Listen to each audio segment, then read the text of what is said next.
in Hartsdale, New York, Ferncliff Mausoleum. This is the grave of Malcolm X and his wife, Shabbaz. Miss Shabbaz. And I did a video prior on Malcolm X and his home out there in Astoria, or Long Island City. I want to show you his grave and just talk a little bit more about Malcolm X here. Civil rights leader, social reformer. As an activist and leader, he advocated in black pride, economic self-reliance, and human civil rights.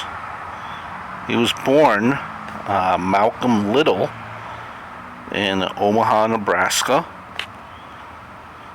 His father was a Baptist lay preacher and supporter of Marcus Garvey, and was believed killed by the Black Legion, a white supremacist group that was based in Lansing, Michigan in 1931. When his mother was declared insane in 1939, the family was broken up and the children were sent to various homes. Now, Malcolm was recognized early for his intelligence and later moved to Boston to live with his older half-sister. He found work as a shoe shiner at a nightclub and soon moved to New York City, where he became involved in drug dealing, racketeering, robbery, and even pimping. When he was given a physical exam for the draft during World War II, he was found to be insane, which he later claimed he faked, to avoid being part of the draft. So, because of that,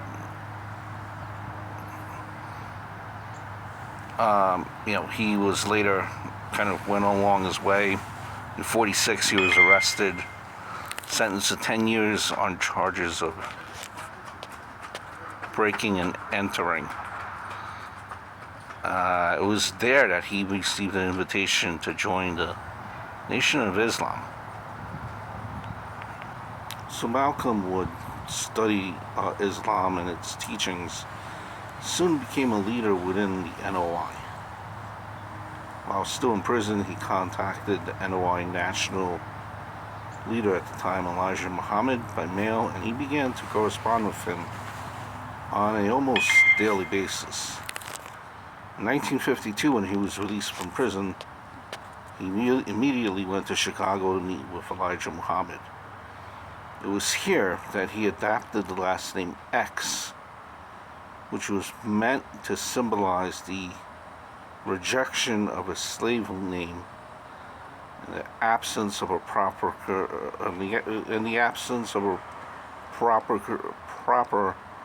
African Muslim name. In his autobiography, he also explained that to take one's X is to take on a certain mystery, a certain possibility of power in the eyes of one's peers and enemies.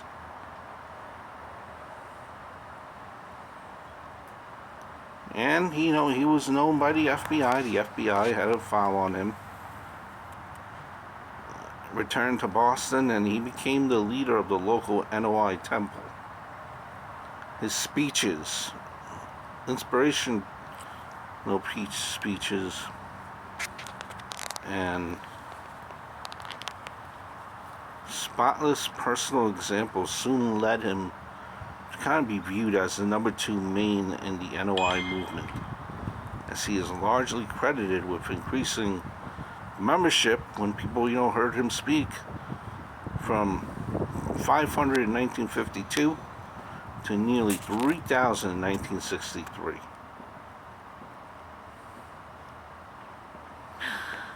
By 1963, Malcolm believed that Elijah Muhammad was jealous of him, and when he was censored by the NOI for commenting that President Kennedy's assassination was chickens coming home to roost, he broke with the Nation of Islam to kind of form his own Muslim mosque, which advocated political and economic black nationalism.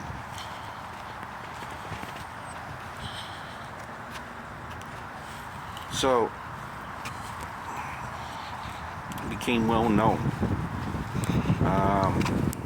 Various inspirational speeches, appearances, and in 1965, while making a speech in Manhattan,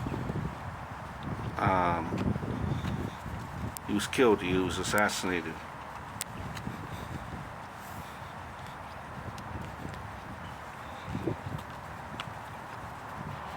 You know, because, and this is, many felt that it was because of, tensions between Malcolm X and the Nation of Islam. Now, his wife, he was married. He was married to Betty Shabbaz, whose original name was Betty Sanders. So kind of picking it up after her husband was assassinated in 1965, they had children, that needed to be supported. 6 children. She earned a PhD. Spent the rest of her life kind of preserving her husband's memory and teaching. And in that process there, she kind of became a symbol of perseverance to Black America.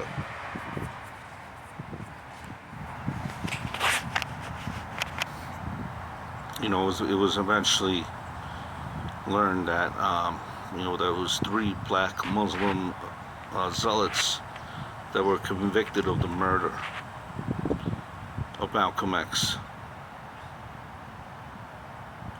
And she was big, she made it known, that her children learn about their father's key characteristics while struggling to earn a living and finding a new, identity while raising 6 children on her own. She, did receive royalties from, books that were written. She consulted, made appearances, public speeches with various colleges. She frequented and made speeches in Malcolm X College out there in, I believe that's in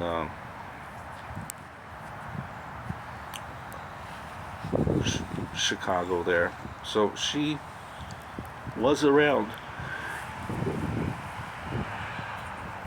And she was not scared to be in the forefront.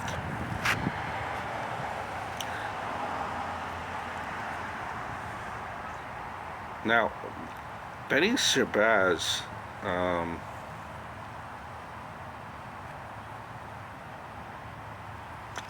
kind of suffered a horrible death, actually. Sad story. It happened through her own grandson. The grandson was living with Betty, and he became upset that he wanted to be with his mother in Texas, but her mother was going through some stuff, so the grandson was with Betty, the grandmother, and he wanted to kind of be home with his mom, and he set the apartment that they were living in on fire. And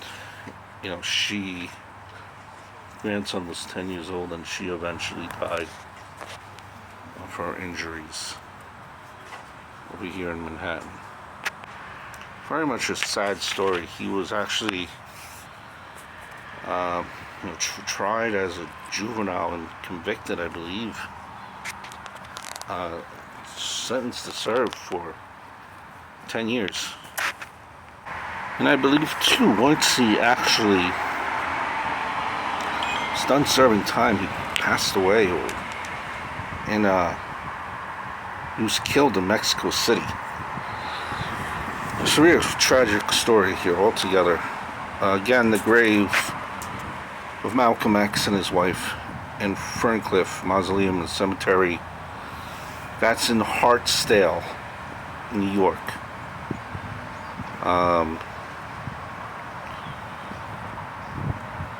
Very, very plain stone. But what matters is they are reunited.